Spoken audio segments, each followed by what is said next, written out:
I want nice things. I want to buy nice things. I don't think there's anything wrong with people awarding themselves for it.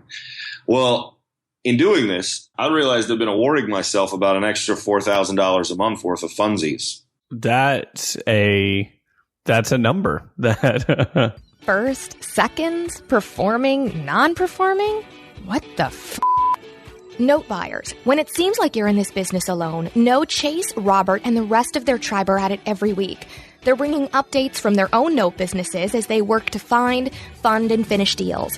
Follow along as they share their grassroots education with you, tuition-free. If you'd like to know more about what they do and to download the entire back catalog, check out NoteMBA.com. Now, here are your hosts, Chase Thompson and Robert Woods. Hey everybody, welcome to the Note MBA podcast, your home for note investing on iTunes. I'm Chase Thompson, joined as always by Robert Woods. Robert Woods, how are you doing, brother? I'm good. I'm listening to cars on the highway in the background up here in Napa. Oh, very well, Napa. So I was going to place you after, but you already did. You're in the greatness, the hub of wine. Well, I mean, I think we got a couple hubs in America, but one of the most popular ones. I think Napa's the most popular in the United States, though, isn't it? I would assume so. Sonoma, you got a couple of Russian River Valley, and then you've got Portland's, or outside of the Willamette Valley's got a bunch. I've never even heard of that, so clearly I'm not nearly as big a wine connoisseur as you are. So there you go. Fabulous. So you're out in Napa. What's happening out there? A little mastermind action. Wonderful. Folks. Wonderful. I'm assuming everything's been good thus far. You've kind of had like a 5 hours to kind of hang out with him. You've done a ton of travel. Just came in from Chicago. Yeah, Chicago was good. Chicago was obviously impactful on what we're doing today with our review of the goals. Right. It was a highly productive day in Chicago. I actually took Jeff up there with me, one of the gentlemen that's working for me now, or with me, however you want to say it. And we had a really productive trip up in Chicago. It's interesting to see when I'm looking at my goals and we're talking about what we've got going on here now for MidYear, that having added, 2 people to help grow the business is exponentially allowing me to focus on some of these higher prospects within my goals. And it's funny because there's a bunch of them I haven't hit and that, we're progressing towards. But as I review them, I kind of go, oh, okay, well, we're working towards them. We're going to get close if we don't get them by the end of this year. But they were pretty decent sized goals, in my opinion. And having them on board is really going to help push to make those goals even bigger for next year. Right. And we kind of alluded to this week's show and last week's show as I think we mature as creators. We'll try to do that more often, but we alluded to the fact that some of those goals that we set, that classic 10x philosophy of if you miss a large goal, the halfway mark is way further out in front than where, most people even have their goal set to begin with, right? So, we prefaced it by saying we're not exactly where we want to be on some of our stuff. I think I'm definitely not. I assumed from the air with which you spoke last week, you were kind of in the same boat. But again, it brings me to, if I think back to where I was in, say, a 2012, a 2013, a 2014, or even last year, it's important, I think, to still maintain, while maintaining the hunger, while maintaining the drive, it's still important to maintain some perspective on holistically understanding where you are. Do you think that degrades some of that hunger and drive to move forward, or do you think that's also important? You mean, do I think reviewing it and admitting you haven't gotten your goals takes it away? No, more specifically looking at it and going, man, I am halfway to a goal that I set for a 12-month window, and we're coming up on, month 8. So clearly, just logically speaking, numerically speaking, I'm unlikely to get it just based off of sheer, just the numbers, right? Like looking at it. But going, my halfway point this year is better than I was last year, though. Like just taking a moment of that. Perfect example for that is like, I'm looking at the one goal to read 75 books throughout the year. And I've finished 18. I've got like 5 on midway through, a couple books with me right now. 75 sounds crazy now, but I'm still going to shoot for the goal and keep reading as many books as I can. So Sure. For me, I think it keeps me motivated. And I honestly don't know if I read 18 books last year. That's my point, is maintaining at least a little bit of that perspective. Yeah, I got close to it, but I don't even know because it wasn't like a goal. But I certainly know I feel like I've consumed more and better content as a result of this 75 books goal. And it does not take away any of my desire to push through and get it done. More often than that, for me, when I'm looking at some of the stuff that I've got on my list that I just haven't hit or that I gave like a date timeline to, then I'm way, way past. It's got me looking at it going, what was that attached to and why does it not happen? So one of them was, like a social club in Orlando called the Citrus Club. And I intended to join the club in April, according to my goals. And I'm well aware of it, but it's attached to the condo that I'm having trouble with in Atlanta, the one that caught on fire. And now we're suing the HOA. I was like, okay, I'd attach that project to getting complete to this goal because it was going to produce about $400 net of positive monthly cash flow to me. Yeah. And that pays for the membership.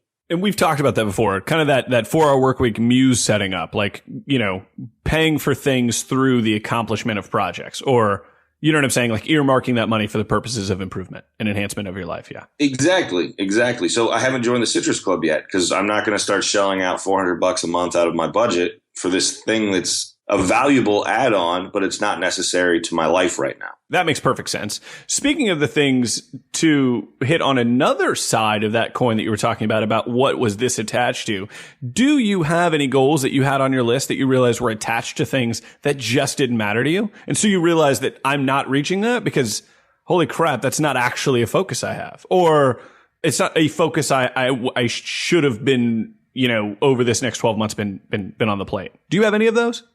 One of the biggest ones, spend a month, either July or August, working and living in New York, Chicago, LA, or Miami.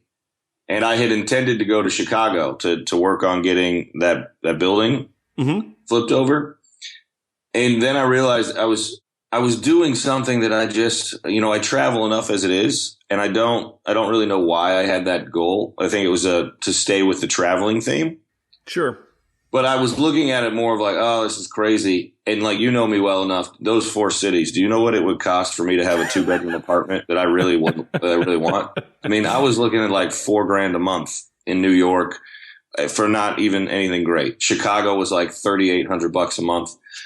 But I've traveled, and what's funny, between July and August, I will have been in New York, Chicago, LA, and Miami. While still operating, right? Like while still, operating at a pretty great clip from a business perspective.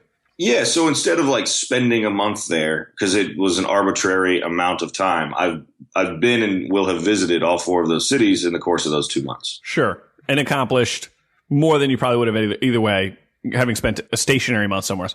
Okay, so you kind of have one of those. That's interesting, which is, I think, where I'm at with one of them. I don't have anything that, say, was attached to the closing of a deal or something to that effect. But, I did have a, kind of just an arbitrary goal that I feel like is important, but for some reason just isn't important to me now. Like, which goal? It's the meditation goal. And I know that sounds strange, but like, I can't figure out why it doesn't matter to me enough to even try. Like, I can't even put in a college effort at all. I have spent 1 hour each week in reflection, evaluation, and meditation on the prior week and the upcoming week. So you do like a day's worth at an hour, or are you breaking that apart? No, like some point throughout the week, I'll do some time and just sit there. I usually, my wife's going in my office, like the other office that I set up for the guys. Yeah. And there was like a small Persian rug in there, and I would literally just sit on it and cross my legs and kind of just think about what was going on. Now, I don't do it 100% like religiously. Am I always doing it every week? But I am doing it very often. And I just did it this weekend, which is why it's interesting. And we'll go to another topic on it.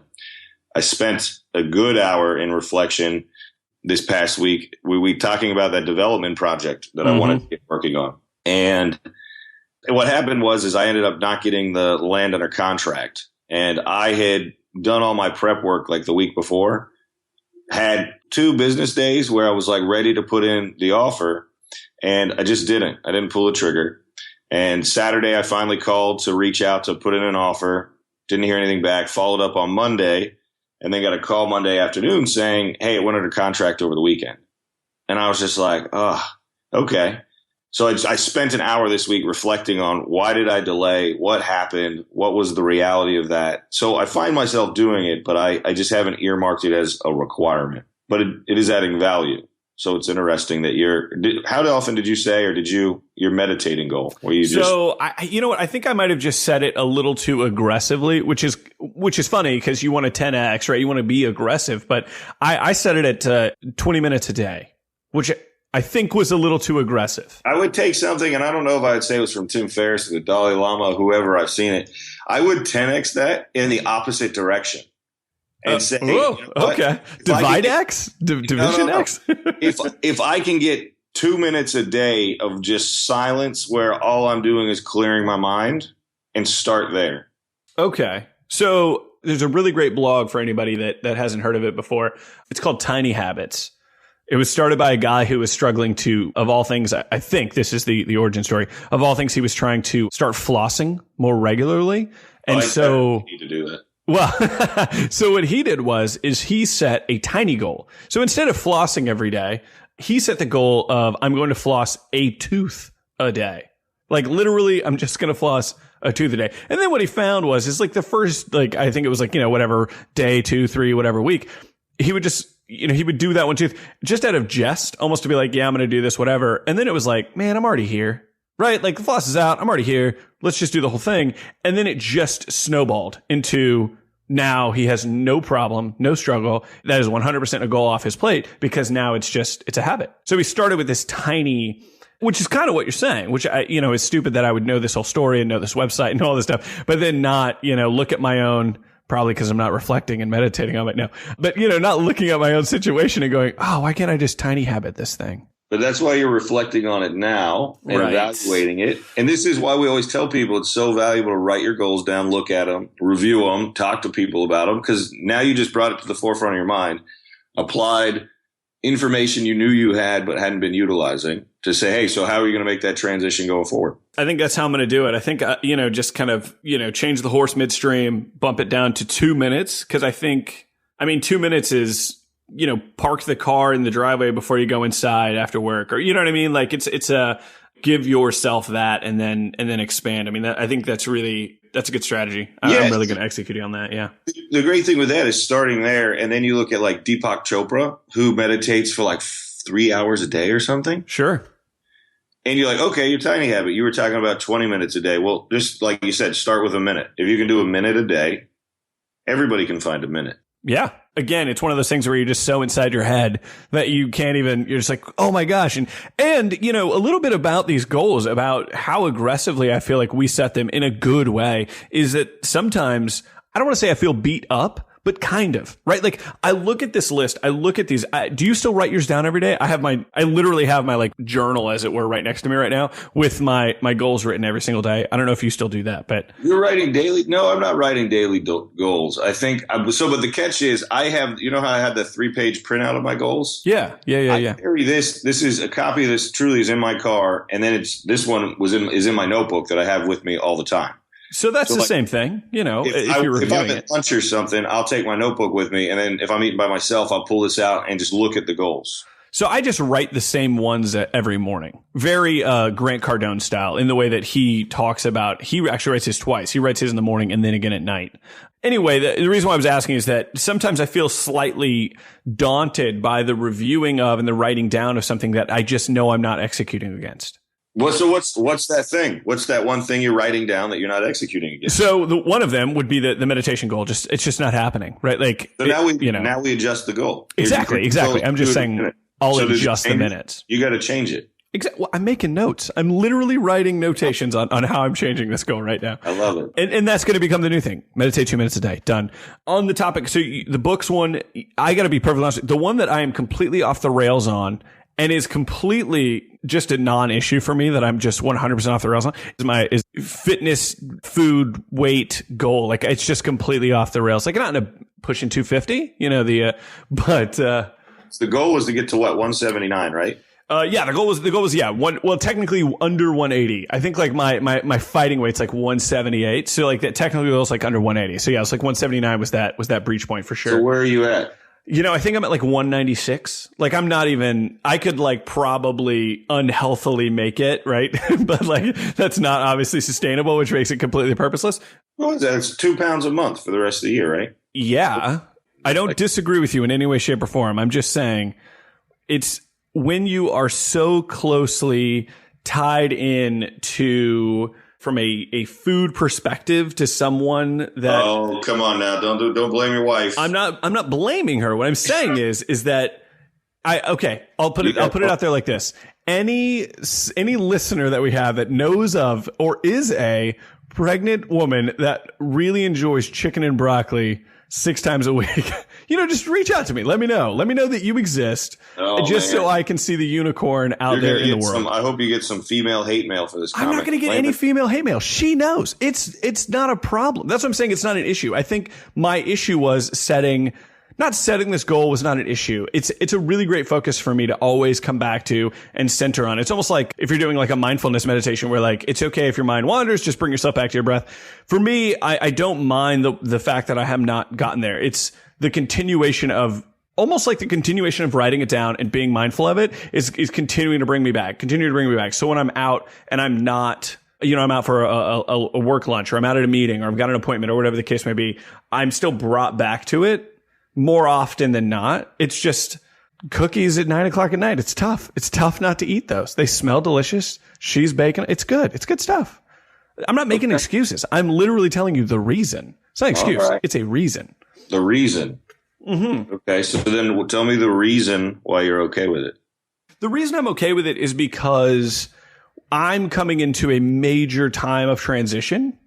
Like within my life personally, we've got my oldest daughter is going to be going to school for the first time in September, which we're very excited about. She's going to have to be there extremely early. My wife is no longer going to be, she's been staying at home with our daughters as well as watching a few other children, her older sister's kids. She's no longer going to be doing that as of September. There's just going to be a lot of transition, decreased stress, which is a really weird thing to say when you're having a new baby come into the world, that you're going to be decreasing stress somehow.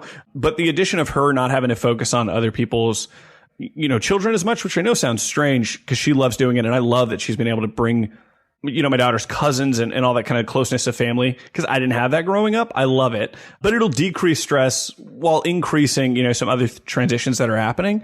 So I'm totally okay with it because it's okay. I got a question. Did you start the year off at? What did I start this year off at? Yeah. Remember you said I want to get 218. That's why I'm okay with it. And you got to 196. Yeah.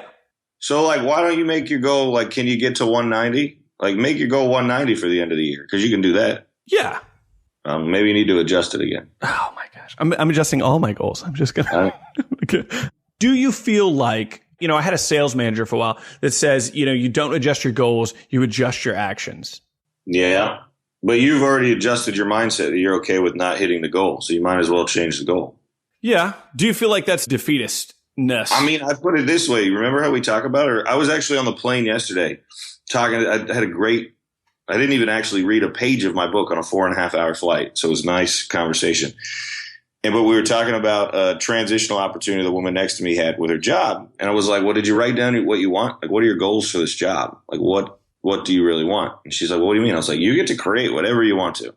And that's the best part. Remember when we talked to people about these? We made all these goals up. None of these goals existed before you and I decided to write them down. Well, sure. Yeah. And to what I said, I'm always just here going to hold you accountable the same way you're going to hold me accountable. But if you want to get rid of the goal, get rid of the goal. It's yours to get rid of. I personally think the fact that we write our goals down, we review our goals, we're very open with a lot of people about how we do this and what we do and why we do it. Yeah. We're accomplishing significantly more than I think people that aren't even evaluating their goals. And to me to say, okay, like we talked about it, read 75 books. I'm in the low 20s of what I've got completed. If I'd had completed all these books, I'm partway through. You'd have to take off the rest of the year. Yeah, well, no, it's because it catches. I love reading still. And 75 books just sounds outrageous. But to me, I'm still going to keep trying to get as close to that goal as possible. Because why not? I don't need to adjust it down, though, now that I already know it's going to be gone. And maybe that's to what you said. I don't need to adjust the 179 to 190 because I already know it's not going to happen. But I'm still going to be mindful of it and work towards it. Yeah, be mindful of the fact that at the very least, I get down to the 190s. I'm almost down 30 for the year. Go back and rewind real quick and educate me. Who was it who you said you shouldn't change your goals? You had a manager? Yeah, I was a sales manager when I was working actually insurance. And I think actually, to be honest with you, Grant Cardone might say something. I was about to say Grant Cardone says something similar. So I don't know if this guy actually got it from him, though I don't think Grant Cardone was what he is now back then. Yeah, I don't know what Grant's quote is. I just remember a sales manager, his name was Jay, when I was selling insurance. I guess what he was against was the notion, again, I don't want to say the word defeatist, but he was against that notion that you should ever drop the goal. Because again, that halfway mark is probably better than where you were going to get anyway. Or, in that same vein. At some point when you wrote that goal down, that's what you wanted. Exactly. And again, it just kind of like you just finished saying, why adjust it down to 190? Just continue working in like the meditation one. I totally agree. That's dropping that to 2 minutes. And then any day I hit 3 is like, that's a win. And then I start building up from there, building it like a muscle. With regards to the weight one, I think that's one where I keep it still, just knowing that, expectation wise.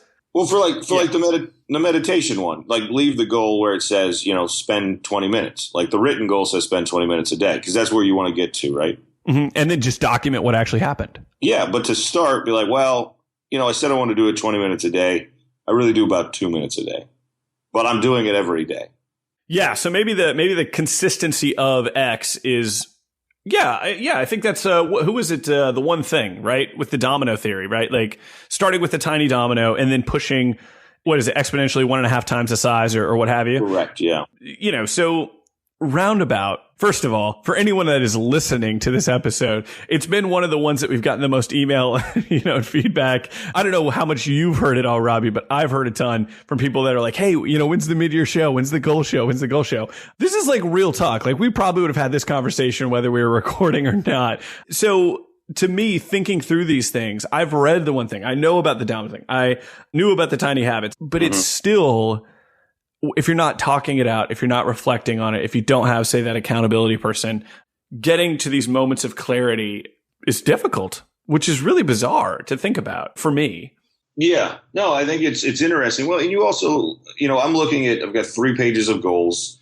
They're pretty well developed at a different level for things. And then you see some of them where I've got acquire 50 units of multifamily housing by the end of 2016. I've got about 15. I'm in the works right now on a couple projects to pick up some small, duplex, triplex, fourplex properties to add to that. And but another subset of that goal is they each need to create a minimum of $1,200 per year positive cash flow. So, okay, successfully completing that goal in theory should add $5,000 a month to my residual cash flow. And I've got a separate goal to make my monthly passive income in excess of $18,000 a month. So my true residual net income, I put it somewhere around needing $25,000 a month, so that after taxes, it'd be about $18,000 a month. Right. But playing that in, and it's kind of funny. So I bought the first unit building in February, and it's still economically, from a multifamily perspective, the economic occupancy of the building is abysmal. However, we now have vacated 6 of the units, and those 6 are all being remodeled at a very extensive price. But when they're finished, they're going to almost bring me in double what I wanted per year in income from the property. Right. So but it's just, that was it's an not interesting. Real yet. Like what I'm saying is, it's all these things are interconnected too. When you go through your goals and we're looking at them, some of them can't be completed till the other ones are completed. Right. And I think that there's a certain level of interconnectedness that makes that. And there was like a 2-faceted part to that goal, right? Like I want to do X so that the production is Y, and that's the goal. So if you got to X minus 5, but the production goal hit it where it was at, you're still not in a bad place. That's an interesting goal structure. Yeah. I don't think it works for every type of goal, but like obviously in case of like a closed deals producing X or an income thing or some other types of goals, I think you have, if you wanted to hire somebody on who's producing a certain amount of X or whatever, I think that is a type of goal that really suits itself to that 1-2 punch. where accomplishing either one means that you're moving in the right direction. And potentially there's a level of efficiency or effectiveness that comes from doing, like I said, X minus, N, but still producing whatever Y was going to be, which I think is a fascinating way to look at that. Yeah. Well, then I've got other ones in here that are integrated. Like you said, one of them's about having a full-time person assisting in the company working on deals below $75,000. But part of that goal says that they need to be utilized to create the standard operating procedures that we're running, the systems, as we talked about. Sure. Well, we're still in the process of creating all the systems for some of these repetitive tasks that I've been doing that help build my company, and then teaching them how to do it. And until they understand like the 6 different aspects of what we're creating systems for inside of the company at a pretty high level, once they've got those 6 down pat, I could truly hand them the entire book of business that's below $75,000 and really be comfortable that I don't have to watch over them. I don't need to micromanage anything that they're working on. Sure. But I can't do that until the systems are finalized and they've been educated on it. So that goes back to our domino thing. Because as soon as that's done, I get rid of the projects that are below $75,000. We're still making money leveraging them. And then that allows me to go back out and attack like the larger multifamily stuff and the development stuff. Our dominoes. Yeah. Our goal dominoes. So I think I alluded to it when we were actually setting goals originally when we did the first goal episode of 2016. But I want to circle back to a really quick story from a guy named Will Wheaton, who was of Star Trek fame many years ago, if anybody remembers Will Wheaton. Anyway, he blogs a lot. He writes a lot. He had an article about the 7 things he was doing to reboot his life. But he's got this story. It's very, very short at the top of this post. So we'll obviously link this up in the show notes. But I just wanted to review this real quick because this really helped set my mindset prior to this call in a really, really good way. Anyway, so the story goes about like this. He says, about 20 years ago, I had a portable spa in the backyard of my first house. One day, the heater stopped working, so I called a repairman to come out and look at it. He told me that there would be an $85 charge no matter what, and I told him that was okay. When he got to my house, he opened up the access panel where the heater pump was and the filter lived. He looked inside, then looked back at me. Did you try to, this is so ridiculous. Did you try pushing the reset button? He asked. No, I said. He pushed the reset button and the heater came back on. That'll be $85, he said, and I paid him. This post is about realizing that I was sitting in cold water and not doing anything to turn the heater back on. This post is about how I hit the reset button on his life, right? So that to me was the summation of this kind of first 7.5, 8 months of the year of looking at some of these goals I had. Some of these things, some of these choices that I'm making every day, are they working? If I don't like the way I feel, if I don't like what I'm doing, if I don't like the things that I'm doing, then it needs to change. Like you're just sitting in cold water and you're doing nothing, right, to get the heater back on. You're not pushing that reset button. And I feel like that's what I needed.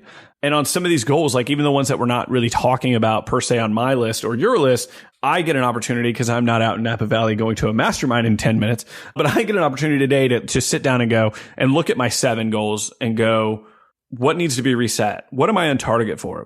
Did I even really care about this? And I get an opportunity kind of mid-ish year to readjust, to hit the reset button and really come out of the gate really firing, right? So that's why I appreciate these calls so much. That's why I appreciate you having that accountability for me regarding a lot of the stuff that we do. Not just accountability on the projects or the individual tasks, but on the bigger things, that are coming down the pipe. We've got so much opportunity, and it's funny. I've got a unique perspective on it. I wonder if anyone else that's listening can give us a response on this from their perspective. You're reading this quote from Will Wheaton or this story and saying it was a good thing for you to read that you needed to press the reset button. And it's almost funny because I know you mean that in a positive way. But I think a lot of people can hear it and be like, oh, yeah, I really need to press the reset button. Like life's just not great. And I almost also want to say anyone that consistently listens to our podcast probably is not in that kind of mindset, if that makes sense. You would kind of attract your own tribe kind of thing. I would hope to say I don't think we allow people to kind of think that way and be like, oh, ho-hum about stuff. Yeah, they couldn't hang out long. They'd be too alienated. But I think about some peers that I've got, and I'm like, man, they could really hit the reset button. And it's kind of funny. You're like, no, I need to hit the reset button. I got to work harder on this stuff. And you're already working exponentially harder than a lot of people that we know to grow something into what we're growing it into, that whole, you've got to do things that other people won't do so that in the future you can live a life that other people will never know. Mm-hmm. Mm-hmm. And it's interesting. I love you hitting the reset button, because right before last week, actually, we had talked about it, and you were like, do you want to do the goals? And I was like, no, we'll do it next week. Because I realized I really needed to dig into like a couple of these smaller items that were on my list and be like, okay, let's reevaluate them. And I wanted to look at what was going on. And then it was kind of funny. One of the biggest small things that I had on my goal list, which is horrible to say it this way, in my opinion, was to create a personal budget to bring awareness and consciousness to my spending. And what was interesting about it is it was nothing bad. I have not been having a budget because I'm pretty conservative with my spending most of the time. Mm-hmm. And I know how much money I'm making every month. I just haven't. There's not really been a need to look. I'm saving money. It's very appropriate. Most of my, a lot of income is residual, so I don't really need to worry about my baseline going away. But I did this budget between when we talked last week and this week, and I got it on. There's a thing that says I need to assign enjoyable ranges of daily, weekly, monthly, and annual spending to various categories, and to review my weekly spending and cumulative monthly spending to spot trends and readjust as needed to maintain enjoyable spending habits. And it sounds kind of funny, but to me, it was to like rein in the materialism and this like, I want nice things. I want to buy nice things. I don't think there's anything wrong with people awarding themselves for it. Well, in doing this, I realized I've been awarding myself about an extra $4,000 a month worth of funsies. That's a number that I had. Well, and what had happened is it aggregates I got a way in it to aggregate my food, entertainment, and I would refer to it as nightlife, but really it's like bars. Sure. And, it's not necessarily been me spending it. I've been picking up a lot of tabs, but I didn't realize I was spending that much money every month.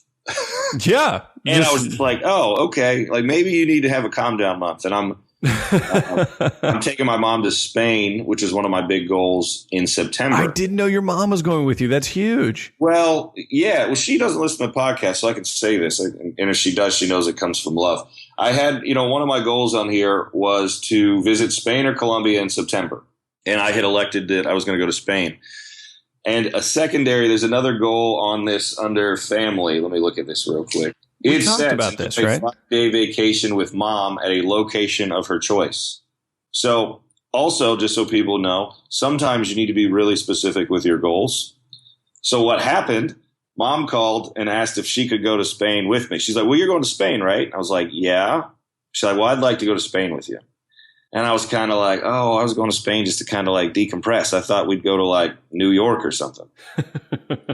But, there's no way. And I could be like, oh, you can't come to Spain. This is my trip. So I was like, I'm stoked about it. I'd saved up for it anyway. And we booked this great loft in Barcelona. We're going to go to Madrid. But it was it's interesting crossing those off and seeing how it's all going. And I kind of feel like I just lost my track of thought right there. First of all, we had talked about you wanting to take your mom on a vacation bit when we were setting all these goals. Yeah. We also talked about the Spain-Colombia bit. The fact that they come together is fascinating. I thought that was on purpose because I thought I think the story of how it came together is just funny from my perspective, just in how it all came together. I think it's tremendous, man. I know where I was going with it. So they had a two-part thing. Sorry, let me get back into this. So this is a great thing. Like they're getting together, they're bonding. But part of the thing that was funny is in this budget, I had made a strict budget anyways for this other trip. And I was like, okay, so August will be more of a relaxing month for me, leading into another nice splurgy month in September. Oh, so maybe tighten up the belt in September now or No, September will still be good. August, I'll probably be a little bit more diligent in my, not picking up $300 bar tabs or, Sure. There's just things that I could do a little differently. Interesting. How many would you say goals do you have for 2016? Oh, how many goals? Or would you? Because you said you had tiny ones or little ones or these little things. Because what I'm asking you is I've got 7 that are like the pillar. These are the 7 things. Boom, boom, boom, boom. And then I've got and then I have 5, 6 that are I feel like they're ancillary. Just kind of those little things that, get these tackled as well kind of things. So I can kind of review that to give you a little better thing. So I've got 2 of these sheets are kind of external stuff, but it's important to me. Yeah. So I have an income section, and I've got 7 items under my income section that I'm focused on. Mm-hmm. Note MBA, I've got 6 items for us and what we're doing with the podcast and how we're growing the podcast. I had 4 items listed under family. I've got another one, which is something I'm doing kind of in a mentoring perspective with a friend. And then I have 15 items for Next Gen Coastal for my company, for the investment company, right. The one that actually handles all the investments, which that's transitioned to because we got another company set up. But then I have the page that's just for myself has got 16 items on it. Wow. That is tremendous. That is tremendous. But like you said, some of them are big, some of them are small. So like one of them was, go get a new eye exam and glasses. And it may seem like a really small thing, but to me, it's a tedious task. I got to get my eyes dilated. I can't see for half a day. I really don't enjoy taking time to go do something like that, but I needed new glasses. Right. And I finally went and got them, and now I'm so happy. I bought prescription Ray-Bans. I knew I was going to get sunglasses, but it's so nice now to have prescription sunglasses again. I just hadn't had them for the longest time. Oh, my gosh. It was such a small goal, but it's kind of funny is now that I completed it, I get a little smile on the inside every time I put my sunglasses on. It brings you that joy of a much larger goal. So that's always good. Well, any other parting shots for the people, aside from our general reflection on some of our wayward goals / the ones that we will be still working towards, though probably not reaching, and looking at what you've got going on? Any parting shots? I could just put it this way. I had talked to Michelle last week, and one of the things we talked about was like, where are we at for she had actually also asked where are we at with the year for some of the goals, because my income goal for the year is double what I made last year, and we're not really far off track. The catch is I've just got a lot of stuff that's closing in the end of the year, so I don't necessarily know, but making that huge number and saying, okay, I'm going to try to double my income, can I do this, has gotten it to where we always talk about it. Just to reiterate or reinforce that making that big goal, if you don't hit it, it's fine. It's going to be bigger than what you were probably going to set for yourself anyway. Mm-hmm. And you're getting to those accomplishments, you're stretching it, and it's kind of like, okay, let's just keep going after it. And if as we said, we've agreed we're not going to adjust, but maybe adjust a mentally thing. Some of them I don't think you should adjust at all. Because where we're at is we're having conversations. The reason Michelle had that question is because we're talking about doubling it again for 2017 and getting in the mindset today, thinking about what that double number is and focusing on that one for 2017. And if I'm doing it that way, it's going to help me bound above and over what my goal is for this year. Taking the momentum and rebounding it and continuing throughout, right? Like just continuing the movement, kind of almost gymnastically, right? Like you do another movement to then be able to do a much larger, say, whatever the next thing is. Exactly. So I think it just comes to that. Again, reiterating, if people haven't written their goals down, what are you doing? Go write them. Yes, that's an accurate question to be asking everyone. So that's it for me, buddy. What about you? You got anything else? Your parting shots? No, not really. I mean, I think, like I said, I write them down daily. I feel like there is a bit too much stress, self-induced, by reviewing them that way. Maybe for the extended time that I did without taking, like you said, even those tiny little actions towards, and, the goal could be 20 minutes a day, but that could literally be, the first 20 minutes could have been December 31st, right? January 1st could have been, like a minute, and then, every month kind of increase by a minute and a half, or, whatever the math would be, right? It didn't have to be 20 minutes every single day forever, right? So I think there's a certain amount of just growing up of, I think I just, as I continue to mature into a better person regarding, say, goals in my business, and I continue to surround myself with 5 or 4, technically speaking, the 5 people surround myself with 5 better people than I am in varying different areas, it just doesn't matter. I'm going to continue to grow. I'm going to continue to get better and better. I just have to maybe not beat myself up as much. Is kind of the do thing. Me a favor. Maybe your next 2-minute reflection cycle, I'd be curious to have you reflect on a little more deeper development on the stress that's being created when you review your goals, as opposed to not looking at it and associating like, great, I'm not there. I've got something to work on. I've got something to do today. I've got purpose. Yeah. Well, we've had those conversations before, you and I, where you're like, well, I like to take the positive approach. And I'm like, yeah, I really need to. So that's me recognizing opportunity, right? In my approach, in my life, in my approach and the opportunities that I have moving forward, for sure.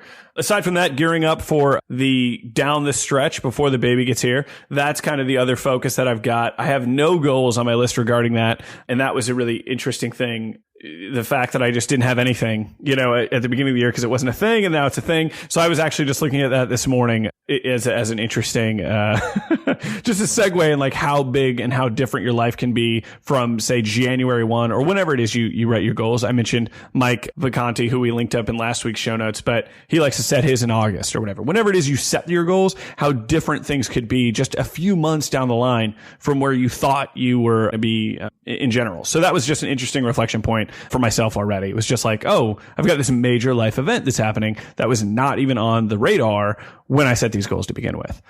I love it. So that was kind of an interesting thing as well. Keep reflecting, everybody out there. That's all we're doing every day. Indeed. Alrighty, guys, here we go. This is the end of the Mid-Year Goals episode. It's one of the most anticipated ones that we've had all year. I hope it delivered. If nothing else, it was incredibly therapeutic and effective for me. I'm going to be freaking crushing it these last few months of the year. I hope you do as well.